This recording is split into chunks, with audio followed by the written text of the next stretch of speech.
இல்லை நாங்கள் வெளியில் வேணால் தங்கிக்கிறோம் அப்படின்னு சொல்கிறாங்க.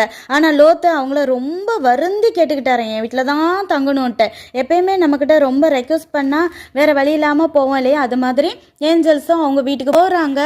லோத்து அவங்களுக்கு நல்லா அப்பெல்லாம் சுட்டு நல்லா விருந்து பண்ணுறாரு. அவங்க நல்லா சாப்பிட்டு தூங்க போகிறதுக்கு முன்னாடி சோதம் பட்டணத்து ஊரில் இருக்க மனுஷங்க, அதாவது யூத்தில் இருந்து வயசானவங்க வரைக்கும் எல்லா ஜனங்களும் அவனுடைய வீட்டை நாலா திசையிலும் சூழ்ந்து கொண்டாங்களாம்.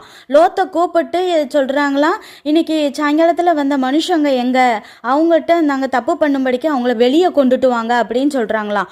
உடனே லோத்து சொல்கிறாரு, வாசலுக்கு பின்னாடி கதவை பூட்டிட்டு அவங்ககிட்ட சொல்கிறாரு, ஐயோ சகோதரரே, இந்த அக்கிரமம் மட்டும் செய்யாதீங்க.